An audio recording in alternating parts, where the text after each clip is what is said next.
السلام عليكم، صلوا على رسول الله عليه أفضل الصلاة والسلام، استغفروا الله كده في التعليقات وصلي على الحبيب قلب.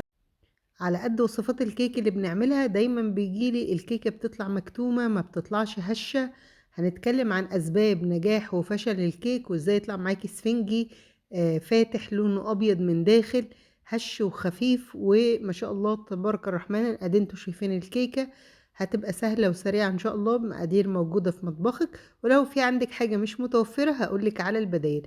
بس لو سمحتوا أقل دعما للقناة هو اللايك والتعليق أكتر من مرة للفيديو، ولو شيرتوا الفيديو للأهل والأصحاب يبقى جزاكم الله خيرا. لو ما حطيتوش اللايك والتعليق أكتر من مرة ده بيدي إشعار إن الفيديو ما عجبكيش، فما بيقترحش اليوتيوب الفيديو على ناس أكتر. فلو سمحتوا دعما شوية للقناة، ده أقل دعم بطلبه منكم للقناة وجزاكم الله خيرا. خلونا نسمي بسم الله ونبدأ الفيديو.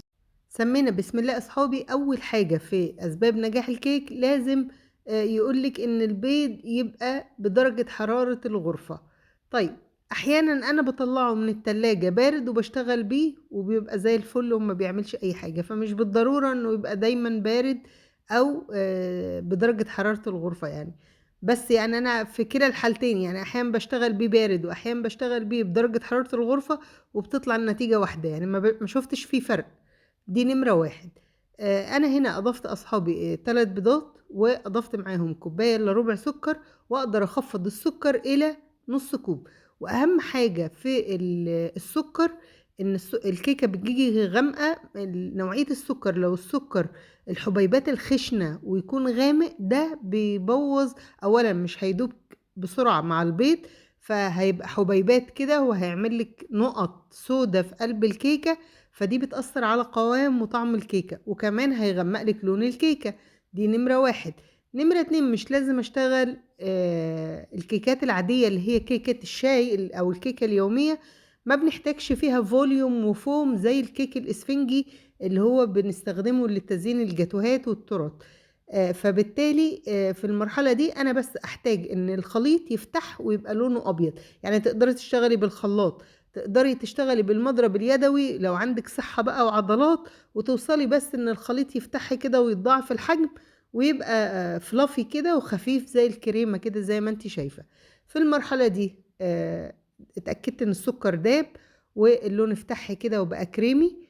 هنزل بنص كوباية زيت. العامل الثالث أو الرابع احسبوا انتوا بقى، الزيت لازم يبقى لونه فاتح، ما يكونش لونه غامق وما يكونش عنده طعم أو ريحة مزنخة كده أو نفاذة، عشان ده لو الزيت غامق هيغمق لك الكيكة وهيغير الطعم. لو عنده طعم مش مستحب هيغير لك الطعم وهيأثر على طعم الكيكة، مش هيبقى طعمها حلو.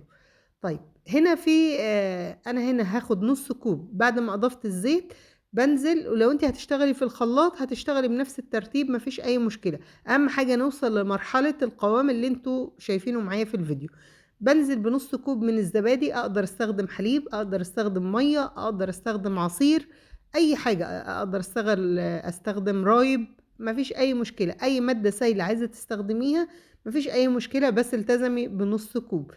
اوكي هنا خلطت بعد ما بضيف المادة السائلة مش بخفق كتير، بخفق بس خفق خفيف على اقل سرعة عشان يندمج بس مع. نيجي للطحين أصحابي. نجاح الكيك لازم تنخلي الطحين من 3 ل4 مرات.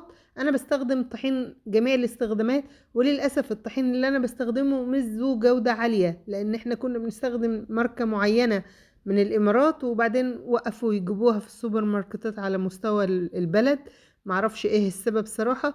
وبنستخدم يعني هذا يعني الطحين المتوفر للأسف في السوبر ماركت، لكن مش هو نفس الجودة اللي أنا كنت بشتغل بيها من سنة قبل كده.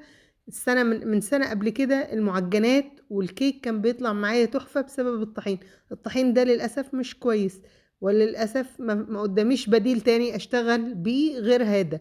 فأنتوا اختاروا فيه نوعيات، أكيد يعني في كل دولة هتلاقي فيه نوعيات ممتازة وتشتغلوا بيها. احنا للأسف يعني الطحين اللي منتشر في الخليج اللي هو الماركات المعروفة اللي بتدي قوام حلو، تسمعي من أغلب اليوتيوبرات اللي في الخليج بيشتغلوا فيها، للأسف مش متوفرة عندي. قلت لكم كان نوع واحد وبطلوا يجيبوه. تنخلي الطحين من 3 ل4 مرات. شيلي من كل كوباية من الطحين معلقة وضيفي بدلها معلقة نشا، بتفرق جدا في قوام ونعومة الكيك. تالت حاجة زي ما انتوا شايفين كده أنا أضفت الطحين على 3 أو 4 دفعات، شوية شوية وأقلب، شوية شوية ونقلب حتى الطحين يختفي تماما من الخليط.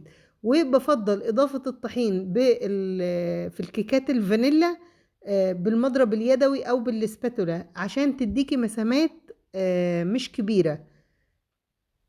في كيكات الشوكولاتة ممكن أضرب بالمضرب الكهربائي مفيش مشكلة، لكن في كيكات الفانيلا بتدي فجوات. لما بنضرب الخليط بمضرب البيض بيدينا فجوات كبيرة شوية في مسامات الكيكة، ما بتبقاش ضيقة. هنا في النهاية بحب أضيف البيكنج باودر وأضيف عليه معلقة من الخل. بيعمل أولا ده بيعتبر محسن طبيعي للكيك، وبيفتح لك الكيكة كده وبيخليها ناعمة وهشة وخفيفة. وبضيف ذرات من بيكربونات الصودا.